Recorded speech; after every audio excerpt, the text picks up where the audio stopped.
ಸ್ನೇಹಿತರೆ ನಮಸ್ಕಾರ. ನಾನು ಹಾಗೆಯೇ ನಮ್ಮ ಪ್ರವಾಸವನ್ನು ಮುಂದುವರಿಸ್ಕೊಂಡು ಹೆಬ್ರಿಯಲ್ಲಿರುವಂತಹ ಇನ್ನೊಂದು ದೇವಸ್ಥಾನಕ್ಕೆ ಬಂದಿದ್ದೇನೆ. ಇದು ವಿಶೇಷವಾಗಿರುವಂಥ ದೇವಸ್ಥಾನ. ತುಂಬ ಕಡೆ ಇರೋದಿಲ್ಲ, ತುಂಬ ವಿರಾಳವಾಗಿ ತುಂಬ ಕಡಿಮೆ ಸಂಖ್ಯೆಯಲ್ಲಿರುವಂತಹ ಒಂದು ದೇವರ ದೇವಸ್ಥಾನ. ಇವತ್ತು ನಾನು ಈ ದೇವಸ್ಥಾನದ ಬಗ್ಗೆ ಸಹ ನಿಮಗೆ ನಾನು ಸಂಪೂರ್ಣ ಮಾಹಿತಿನ ಕೊಡ್ತೀನಿ. ಇಲ್ಲಿರುವಂಥ ಅರ್ಚಕರನ್ನು ಭೇಟಿಯಾಗಿ ನಾನು ಈ ದೇವಸ್ಥಾನದ ವಿಶೇಷತೆ ಏನು ಅನ್ನೋದನ್ನು ಸಹ ನಿಮ್ಮನ್ನ ತಿಳಿಸ್ಕೊಡ್ತೀನಿ. ನಮ್ಮ ಇದೇ ರೀತಿಯ ಒಂದು ಸೀರೀಸ್ ಥರನೇ ಆಗಿದೆ, ಯಾಕಂದರೆ ತುಂಬ ನಾನು ಕ್ಷೇತ್ರಗಳಿಗೆ ಹೋಗಿದ್ದೀನಿ. ಎಲ್ಲ ಕ್ಷೇತ್ರಗಳ ವಿಡಿಯೋಗಳ ಲಿಂಕನ್ನು ಡಿಸ್ಕ್ರಿಪ್ಷನಲ್ಲಿ ಕೊಟ್ಟಿರ್ತೀನಿ, ಹಾಗೆ ಐ ಬಟನಲ್ಲಿ ಸಾಧ್ಯ ಆದಷ್ಟು ಕೊಟ್ಟಿರ್ತೀನಿ. ನೀವು ಅಲ್ಲಿ ಹೋಗಿ ನಮ್ಮ ಎಲ್ಲ ಈ ಸೀರೀಸ್ನ ಎಲ್ಲ ನೀವು ಕ್ಷೇತ್ರಗಳ ದರ್ಶನವನ್ನು ಮಾಡಬಹುದು. ಸಂಪೂರ್ಣವಾಗಿ ಆ ದೇವಸ್ಥಾನಗಳ ಇತಿಹಾಸವನ್ನು ಸಹ ನೀವು ತಿಳ್ಕೊಬೋದು. ಹಾಗೆಯೇ ನಮ್ಮ ಚಾನಲ್ಗೆ ನೀವು ಸಬ್ಸ್ಕ್ರೈಬ್ ಮಾಡೋದ್ರ ಮುಖಾಂತರ ನಮಗೆ ಸಪೋರ್ಟ್ ಮಾಡಿ. ನಾನು ನಿಮಗೆ ದೇವಸ್ಥಾನದ ಒಳಗಡೆ ಸಿಗ್ತೀನಿ. ನಾವು ಇಲ್ಲಿಯ ಅರ್ಚಕರನ್ನು ಭೇಟಿಯಾಗಿ ಮಾಹಿತಿನ ಪಡೆಯೋಣ.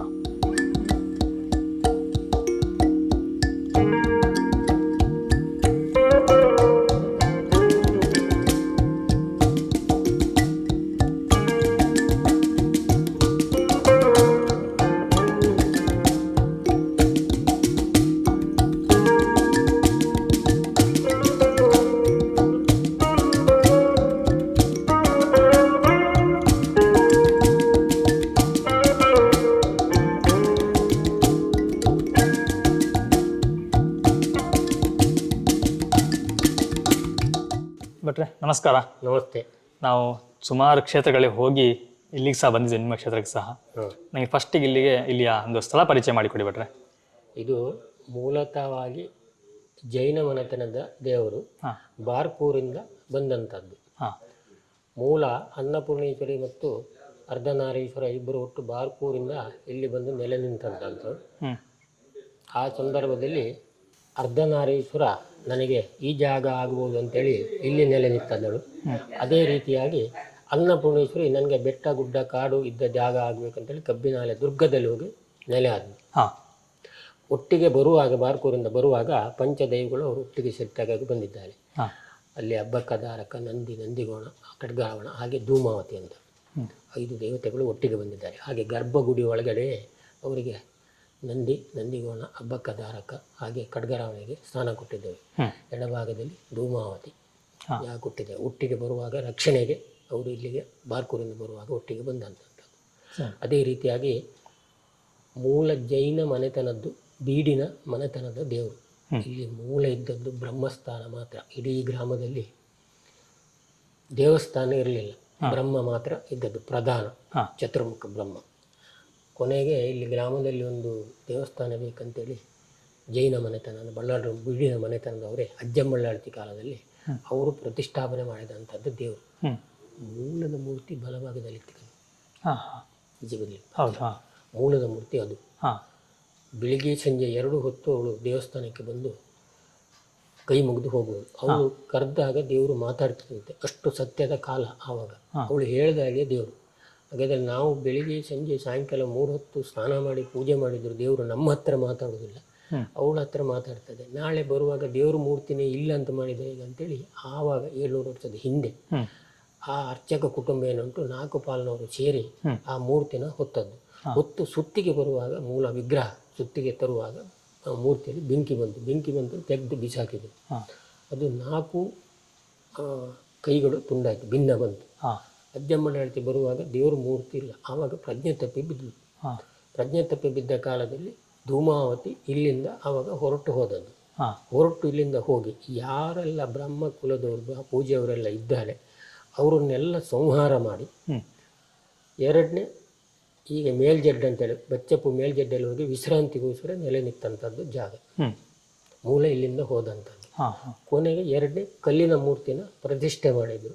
ಇಲ್ಲಿ ಅದನ್ನು ಭಿನ್ನ ಬಂದ ಮೂರ್ತಿನ ಪೂಜೆ ಮಾಡಲಿಕ್ಕಿಲ್ಲ ಅಂತೇಳಿ ಕೊನೆಗೆ ಅಜ್ಜಂಬಳ್ಳಾಳ್ತಿ ಅವರೇ ಕಲ್ಲಿನ ಮೂರ್ತಿಯನ್ನು ಪ್ರತಿಷ್ಠೆ ಮಾಡಿದ್ರು.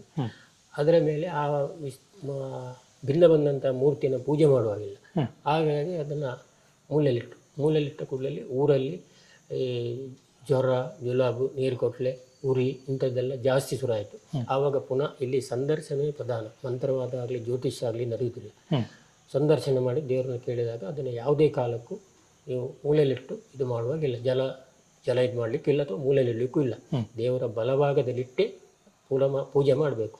ಇರುವುದು ಶಕ್ತಿ ಅದರಲ್ಲಿ ಅಂತೇಳಿ ಇವತ್ತಿಗೂ ಆ ಮೂರ್ತಿಯನ್ನು ಬಲಭಾಗದಲ್ಲಿಟ್ಟೆ ಪೂಜೆ ಮಾಡ್ತಾ ಉಂಟು. ಮೂಲದ ಮೂರ್ತಿ ಅದು. ಹೌದಾ? ಸಾಧಾರಣ ಎಷ್ಟು ವರ್ಷಗಳ ಹಿಂದಿನ? 700 ವರ್ಷದ ಹಿಂದೆ. 700 ವರ್ಷಗಳಾಯ್ತು ದೇವಸ್ಥಾನ. 700 ವರ್ಷದ ಹಿಂದೆ ಇದು. ಸರಿ. ಅಂದರೆ ಮೂಲ ಬಳ್ಳಾಳರ ಮನೆತನಕ್ಕೆ ಸೇರಿದ್ದು. ಅದಕ್ಕೆ ವರ್ಷಕ್ಕೆ ಒಂದು ಸರ್ತಿ ಅವರಿಗೆ ಅಲ್ಲಿ ಈ ಮಾಲೆ ಅಮಾವಾಸ್ಯೆ ದಿವಸ ನಾವು ಹಿಂದೆ ಪಟ್ಟದಲ್ಲಿ ಬಂದೊಂದು ಪಲ್ಲಕ್ಕಿಯಲ್ಲಿ ಉತ್ಸವದಾಗ ಹೊತ್ಕೊಂಬರ್ಲಿಕ್ಕೆಲ್ಲ ಇತ್ತು. ಪಟ್ಟ ಅಂತಿತ್ತು. ಆ ಪಟ್ಟದಲ್ಲಿ ಅವರು ಮೆರವಣಿಗೆಯಲ್ಲಿ ಇಲ್ಲಿ ಕರ್ಕೊಂಡ್ಬರುವ ಸಂಪ್ರದಾಯ ಎಲ್ಲ ಇತ್ತು. ಅದು ಸಾಧಾರಣ ಭುಜಂಗ ಬಳ್ಳಾಳರ ಕಾಲ ಅಂತ ಹೇಳಿದ್ರೆ ಅವರ ತಂದೆ ಗೋಪಾಲಕೃಷ್ಣ ಬಳ್ಳಾಳರು ಅಂತ ಅವರ ಕಾಲದಲ್ಲಿ ಆ ಪಟ್ಟ ಅಂತ ಹೇಳೋದು ಅಲ್ಲಿವರೆಗಿತ್ತು. ಅದರ ಮೇಲೆ ಕೈದಾಯಿತು. ಅವ್ರ ಮಗ ಭುಜಂಗ ಬಳ್ಳಾಳರ ಕಾಲದಲ್ಲಿ ಕೈದಾಯಿತು. ಅಲ್ಲಿಯವರೆಗಿದ್ದು ಒಂದು 10 ಮೂರ್ತಿ ನಮ್ಮ ಸ್ವಾಧೀನ ಪೂಜೆಯವ್ರ ಹತ್ರ ಇರ್ತದೆ. ಅದಕ್ಕೆ ವರ್ಷಕ್ಕೆ ಒಂದು ಸರಿ ಅಲ್ಲಿ ಎಡೆಮಿಶಲ ಹಾಕುವಂಥ ಕ್ರಮ ಅಂತೇಳಿ ಎಲ್ಲ ಉಂಟು. ಮಾಲಯ ಮಾಡುವಂಥ ಕ್ರಮ ಅದನ್ನು ಇವತ್ತಿಗೂ ಮಾಡ್ತಾ ಉಂಟು. ಸರಿ. ಹಾಗೆ ಇಲ್ಲಿಯ ದೇವಸ್ಥಾನ ನಮ್ಮ ಹೆಸರು ನೋಡ್ಬೇಕು ಅರ್ಧನಾರೀಶ್ವರ ದೇವಸ್ಥಾನ ಅಂತೇಳಿ. ಬಟ್ ನೀವು ಹಾಗೆ ಹೇಳಿದ್ರಿ ಇಲ್ಲಿಯ ಪ್ರಧಾನ ದೇವರು ಬೇರೆ ಅಂತ. ಅಲ್ಲ, ಪ್ರಧಾನ ಅಂತ ಹೇಳಿದ್ರೆ ಮೂಲ ಇದ್ದದ್ದು ಬ್ರಹ್ಮ. ಮತ್ತೆ ಅರ್ಧನಾರೀಶ್ವರನ ಅವ್ರ ಮನೆ ದೇವರನ್ನ ಬಳ್ಳಾಳರ ಮನೆತನ ಅಂತ ಹೇಳಿದ್ರೆ ಬೀಡಿನ ಅವ್ರ ಮನೆಯನ್ನ ಇಲ್ಲಿ ಪ್ರತಿಷ್ಠೆ ಮಾಡಿರತಕ್ಕಂಥದ್ದು. ಸರಿ. ಅವ್ರ ಮನೆ ದೇವರು. ಓಕೆ. ಇಲ್ಲಿಯ ವಿಶೇಷ ಪೂಜೆ ಏನು ಭಟ್ರೆ? ವಿಶೇಷ ರುದ್ರಾಭಿಷೇಕ, ರಂಗಪೂಜೆ, ಇದೆಲ್ಲ ಆಗ್ತದೆ. ಹೂವಿನ ಪೂಜೆ, ಅಲಂಕಾರ ಪೂಜೆ, ಅರವಣೆ ಸೇವೆ, ಇಂಥದ್ದೆಲ್ಲ ಸೇವೆಗಳು ವಿಶೇಷವಾಗಿ ನಡೀತದೆ. ಸರಿ. ಭಕ್ತರ ಇಷ್ಟಾರ್ಥ ಸಿದ್ಧಿಗೋಸ್ಕರ ನೆಲೆ ನಿಂತಂಥದ್ದು. ಏನೇ ಒಂದು ಶ್ರದ್ಧೆಯಿಂದ ಭಕ್ತಿಯಿಂದ ಪ್ರಾರ್ಥನೆ ಮಾಡಿಕೊಂಡು ಅವರು ಹೋದರೆ ಅವರ ಇಷ್ಟಾರ್ಥವನ್ನು ಖಂಡಿತ ನೆರವೇರ್ತದೆ. ಸರಿ. ಹಾಗೆಯೇ ಅರ್ಧನಾರೀಶ್ವರ ದೇವಸ್ಥಾನಗಳು ತುಂಬ ಕಮ್ಮಿ ನೋಡುವಾಗ, ಆದರೆ ಇಲ್ಲಿ ಒಂದು ಅರ್ಧನಾರೀಶ್ವರ ದೇವಸ್ಥಾನ ಇದೆ. ಹಾಗೆಯೇ ಇಲ್ಲಿ ವಿಶೇಷ ಹರಕೆ ಅಂತ ಯಾವುದಾದ್ರೂ ಇದೆಯಾ? ತೊಲಭಾರ ಎಲ್ಲ ಆಗ್ತದೆ, ಕಂಚಾಲ ಸೇವೆ. ಅಂದರೆ ಇದು ಆಲಡೆ ಅಂತೇಳಿದರೆ ಇದು ಗ್ರಾಮ ದೇವರಿಗಿಂತ ಹೆಚ್ಚು ಇದಕ್ಕೆ ಮನೆಗೆ ಸಂಬಂಧಪಟ್ಟಂಥವ್ರು. ಈಗ ನಮ್ಮದು ಕಾಂತಾವರ ಅಥವಾ ಹಿರೇಡ್ಕ ಇದ್ದ ಹಾಗೆ ಇದು ಆಲಡೆ ಭಾಳಷ್ಟು ಜನರಿಗೆ ಹೊರಗಿಂದ ಇರುವವರಿಗೆ ನಮಗೆ ಇಲ್ಲಿ ಸಿರಿ ಜಾತ್ರೆ ಅಂತೆಲ್ಲ ಆಗ್ತದೆ. ಹಾಗಾಗಿ ಅವರು ವರ್ಷಕ್ಕೂ ಇಲ್ಲಿ ಬಂದು ಕಪ್ಪ ಕಾಣಿಕೆ ಉಚ್ಚಲಿಗೆ ನಂದಿ ಹೆರಗ ಹಾಕುವುದು ಎಲ್ಲ ಕ್ರಮ ಎಲ್ಲ ಉಂಟು. ಇಲ್ಲಿ ಒಂದು ಉತ್ಸವಕ್ಕೆ 1 ತಿಂಗಳ ಮೊದಲು ಕಪ್ಪ ಕಾಣಿಕೆ ಉಚ್ಚಲಿಗೆ ಕಳಿಸಿ ಕೊಡುವುದು ಅಂತೇಳಿ ಆ 1 ತಿಂಗಳ ಕಾಲದಲ್ಲಿ ನಮ್ಮ ಗ್ರಾಮದಲ್ಲಿ ಯಾವುದೇ ಒಂದು ಶುಭ ಕೆಲಸಗಾರಗಳು ಮಾಡುವಾಗಿಲ್ಲ. ಓಕ್ಳಿ ಮಾಡಲಿಕ್ಕಿಲ್ಲ, ಕೋಳಿ ಕೊಯ್ಲಿಕ್ಕಿಲ್ಲ, ಗೃಹ ಪ್ರವೇಶ ಆಗಲಿ, ಮದುವೆ ಆಗಲಿ, ಉಪನಯನ ಯಾವುದೇ 1 ತಿಂಗಳ ಕಾಲ ಮಾಡುವಾಗಿಲ್ಲ. ಏಪ್ರಿಲ್ ಉತ್ಸವಾಂಗ ಕಾಲದಲ್ಲಿ ಸೌರಮಾನ ಯುಗಾದಿವಸ ಬೆಳಗಿನ ಜಾವ ಅದನ್ನು ನಂದಿನ ಪುನಃ ಒಳಗೆ ಗರ್ಭಗುಡಿಯಲ್ಲಿ ಇರ್ತಾರೆ. ಆವಾಗ 1 ತಿಂಗಳು ಹೆರ್ಗಿಟ್ಟದ್ದನ್ನು ಒಳಗಿಡ್ತಾರೆ. ಅದರ ಮೇಲೆ ಮತ್ತೆ ಮದುವೆ ಗಿದುವೆ ಉಪನಯನ ಎಲ್ಲ ಕೆಲಸವೂ ಆಗ್ತದೆ. ಅಲ್ಲಿ 1 ತಿಂಗಳ ಕಾಲ ಇವತ್ತಿಗೂ ಯಾವ ಶುಭ ಕೆಲಸಗಾರಗಳು ಊರಿನಿಂದ ಗ್ರಾಮದಲ್ಲಿ ಮಾಡೋದಿಲ್ಲ. ಸರಿ. ಹಾಗೇನೇ ಏನಾದರೂ ವರ್ಷಾವಧಿ ಜಾತ್ರೆ ಅಂತ ಏನಾದರೂ ಇದೆಯಾ? ಅದೇ ಏಪ್ರಿಲಲ್ಲಿ 4 ದಿವಸ ಜಾತ್ರೆ ಆಗ್ತದೆ. ಮತ್ತು ಫೆಬ್ರವರಿ 23ಕ್ಕೆ ದುರ್ಗಾ ಪರಮೇಶ್ವರಲ್ಲಿ ಮತ್ತು ಮಾರೇಶ್ವರನಿಗೆ ಗೆಂಡ ಸೇವೆ ಆಗ್ತದೆ. ಜಾತ್ರೆ ವಿಶೇಷ ಗೆಂಡ ಸೇವೆ ಆಗ್ತದೆ. ಸರಿ. ಇದು ಏಪ್ರಿಲಲ್ಲಿ 4 ದಿವಸ ಕಾರ್ಯಕ್ರಮ ಇರ್ತದೆ. ನೇಮೋತ್ಸವ ಎಲ್ಲ ಇರ್ತದೆ. ಅದೇ ಸಿರಿ ಜಾತ್ರೆ, ಅಂಬುಡಿ ಉತ್ಸವ, ಮತ್ತು ಓಕ್ಲಿ, ಅದರ ಮೇಲೆ ಕೋಲ ನೇಮ. ಸರಿ. ಹಾಗೆಯೇ ಪ್ರತಿನಿತ್ಯ ಪೂಜೆ ಸಮಯ ಏನಾದರೂ? ಪೂಜೆ ಅಂದರೆ ನಾವು ಇಲ್ಲಿ ತ್ರಿಕಾಲ ಪೂಜೆ ಅಂತೇಳಿ ಇಲ್ಲ. 2 ಪೂಜೆ ಮಧ್ಯಾಹ್ನದ್ದು ಸಂಜೆ ಅಂತ ಇರುವಂಥದ್ದು. ನಾವು ಅದನ್ನೇ ಸ್ವಲ್ಪ ಬೇಗ ಮಾಡ್ತೇವೆ. ಯಾಕಂತ ಹೇಳಿದರೆ ಇಲ್ಲಿ ಹಲವು ಕೂಡಿದ ಸ್ಥಳ ಆದ್ದರಿಂದ ನಾಗ, ಗಣಪತಿ, ಅಮ್ಮನವರು, ಧೂಮಾವತಿ, ಬ್ರಹ್ಮ, ಬೊಬ್ಬರೆ ಎಲ್ಲದಕ್ಕೂ ಹಣ್ಣುಕಾಯಿ ಮತ್ತೊಂದು ಸೇವೆಗಳು ಬರ್ತದೆ. ಪ್ರಧಾನ ಇವ ಆದ್ದರಿಂದ ಇಲ್ಲಿಗೆ ನಾವು ನೈವೇದ್ಯ ಇಟ್ಟು ಅದೆಲ್ಲ ನಮಗೆ ಎಷ್ಟು ಪರಿವಾರ ದೇವತೆಗಳುಂಟು ಅದಕ್ಕೆಲ್ಲ ನಾವು ಒಂದು ಚೂರು ಅವಲಕ್ಕಿಟ್ಟು ಪರಿವಾರ ಪೂಜೆ ಮಾಡಿ ಬಂದು ಇಲ್ಲಿ ನೈವೇದ್ಯವನ್ನು ವಿಸರ್ಜನೆ ಮಾಡಬೇಕು. ವಿಸರ್ಜನೆ ಆದ ಮೇಲೆ ಮಹಾಮಂಗಳಾರತಿ ಆಗ್ತದೆ. ಇದು ಆಗದೆ ನಾವಲ್ಲಿ ಹೊರಗಡೆ ಎಲ್ಲಿ ಯಾರು ಬಂದರೂ ಯಾವುದೇ ಸೇವೆ ಮಾಡುವಾಗಿಲ್ಲ, ಹಣ್ಣುಕಾಯಿಗೆ ಯಾವನೂ ಮಾಡುವಾಗಿಲ್ಲ, ಅವರೆಲ್ಲ ಕಾಯಬೇಕು. ಆ ಉದ್ದೇಶವಾಗಿ ಸ್ವಲ್ಪ ಪೂಜೆ ಬೇಗ ಮಾಡ್ತೇವೆ ನಾವು. ಮತ್ತೆ ಯಾರು ಬಂದರೂ ನಾಗಂತನೂ ಮತ್ತೊಂದಿನ ಎಲ್ಲ ಸೇವೆ ಮಾಡಿ 12 ಗಂಟೆವರೆಗೆ ಇರ್ತೇವೆ. ಸಂಜೆ ಹಾಗೆ 4 ಗಂಟೆ ಓಪನ್ ಮಾಡಿ 7:45 ಇರ್ತೇವೆ. ಈಗ ಭಕ್ತಾದಿಗಳು ಬರ್ಬೇಕಂದ್ರೆ ಯಾವ ಸಮಯ ಸೂಕ್ತ? ಭಕ್ತಾದಿಗಳು 12 ಗಂಟೆ ಒಳಗೆ ಯಾವತ್ತೂ ಬರೋದು. ಹೌದಾ? ಇರ್ತೇವೆ ನಾವು. ಸರಿ. ಹಾಗೆ ನಾನೊಂದು ಗಣಪತಿ ನೋಡಿದೆ, ನನಗೆ ಒಂದು ತುಂಬ ವಿಶೇಷ ಅಂತ ಅನಿಸ್ತು. ಅದ್ರ ಬಗ್ಗೆ ಏನಾದರೂ ಕತೆ ಇದೆಯಾ? ಗಣಪತಿ ಅದೇ ಉದ್ಭವ ಗಣಪತಿ.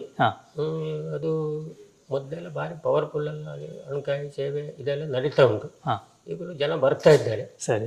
ನೀವು ಇನ್ನೊಂದು ಹೇಳಿದ್ರೆ ನೀವು ಬಾಲ್ಯದಲ್ಲಿ ನೋಡುವ ಗಣಪತಿ ತುಂಬ ಅದು ಒಂದು ಲಿಂಗ ರೂಪದಲ್ಲಿ ಇತ್ತು. ಈಶ್ವರ ಲಿಂಗ ರೂಪದಲ್ಲಿ ಸಣ್ಣ ರೀತಿಯಲ್ಲಿ ಇತ್ತು. ಅದು ಏನೂ ಅದಕ್ಕೆ ದೃಷ್ಟಿಗಿಷ್ಟಿ ಮತ್ತೊಂದು ಇನ್ನೊಂದು ಏನೂ ಇರಲಿಲ್ಲ. ಈಗ ಕಲ್ಲು ಅದು ಬೆಳೀತಾ ಉಂಟು. ಹಾಗಾಗಿ ಕಂಪ್ಲೀಟ್ ಆಗಿ ಅದೇ ಬೆಳೆದು ಈಗ ದೃಷ್ಟಿಗಿಷ್ಟಿ ಎಲ್ಲ ಅದೇ ಹಾಗೆ ಬಂದದ್ದು ವಿನ ಯಾರು ಮಾಡಿದ್ದಲ್ಲ, ಅದೇ ಹಾಗೆ ಬಂದದ್ದು. ಪೂಜೆ ಪುನಸ್ಕಾರ ಎಲ್ಲ ನಡೀತಾ ಇರ್ತದೆ. ವಿಶೇಷ ಪೂಜೆ ಅಂತೇಳಿ ಏನಿಲ್ಲ, ನಿತ್ಯ ಪೂಜೆ ನಡೀತದೆ. ಸರಿ. ಮತ್ತೇನಾದ್ರು ಮಾಡಿದರೆ ಭಕ್ತಾದಿಗಳು ಏನಾದರೂ ಮಾಡಿದರೆ ಈಗ ಸಂಕಷ್ಟಿಗೆ ಮತ್ತು ಏನಾದರೆ ಮೂಲ ಗಣಪತಿ ಅಪ್ಪ ಸೇವೆ ಪಂಚಗೆ ಜಪೂನಿ ಇಂಥದ್ದೆಲ್ಲ ಆಗ್ತದೆ, ನಡೀತಾ ಇರ್ತದೆ. ಸರಿ ಭಟ್ರೆ. ಹಾಗೆ ನನಗೊಂದು ಈ ಸ್ಥಳಕ್ಕೆ ಇಲ್ಲಿ ದೇವಸ್ಥಾನ ಬರುವಂಥ ಒಂದು ಮಾರ್ಗ ಇಲ್ಲಿ ಹೇಗೆ ಬರಬೇಕು ಒಂದು ಅಡ್ರೆಸ್ ಒಂದು ಕರೆಕ್ಟಾಗಿ ಹೇಳಿ. ಇಲ್ಲಿ ನಮಗೆ ಉಡುಪಿ ಜಿಲ್ಲೆ ಅಂದರೆ ಕಾರ್ಕಳ ತಾಲೂಕು, ಅಂದರೆ ಉಡುಪಿ ಜಿಲ್ಲೆಯಿಂದ ಉಡುಪಿಯಿಂದ ಅಥವಾ ಕಾರ್ಕಳದಿಂದ 32 ಕಿಲೋಮೀಟ್ರ್ ಹೆಚ್ಚು ಕಡಿಮೆ ಆಸುಪಾಸಿನಲ್ಲಿ ಇರೋದು. ಇದು ಹೆಬ್ರಿ ಅಂತ. ಆ ಹೆಬ್ರಿಯಿಂದ 1 ಕಿಲೋಮೀಟ್ರ್ ಕಾರ್ಕಳಕ್ಕೆ ಹೋಗೋ ರೋಡಲ್ಲಿ ರೋಡ್ ಸೈಡ್ನಲ್ಲಿ ದೇವಸ್ಥಾನ ಉಂಟು, ಅರ್ಧನಾರೀಶ್ವರ ದೇವಸ್ಥಾನ, ಬೋರ್ಡ್ ಎಲ್ಲ ಉಂಟು, ಕಾಣ್ತದೆ. ಸರಿ, ಯಾವತ್ತು ಬರಬಹುದು. ಸರಿ ಭಟ್ರೆ, ತುಂಬ ಧನ್ಯವಾದಗಳು, ತುಂಬ ವಿಷಯಗಳನ್ನ ತಿಳಿಸ್ಕೊಟ್ರಿ. ಸ್ನೇಹಿತರೆ, ನಾವು ಇವತ್ತಿನ ಅರ್ಧನಾರೀಶ್ವರನ ಕ್ಷೇತ್ರ ದರ್ಶನವನ್ನು ಮಾಡಿದ್ವಿ. ಹಾಗೆಯೇ ಇಲ್ಲಿಯ ಇತಿಹಾಸವನ್ನು ಸಹ ನಿಮ್ಮನ್ನ ತಿಳಿಸ್ಕೊಟ್ಟಿದ್ದೀನಿ. ಇದೇ ರೀತಿಯ ವಿಡಿಯೋಗಳಿಗಾಗಿ ನಮ್ಮ ಚಾನಲ್ ನೀವು ಸಬ್ಸ್ಕ್ರೈಬ್ ಮಾಡ್ಕೊಳ್ಳಿ. ನಾನು ನಿಮಗೆ ಮುಂದಿನ ಒಂದು ಕ್ಷೇತ್ರದಲ್ಲಿ ಸಿಗ್ತೀನಿ. ನಮಸ್ಕಾರ.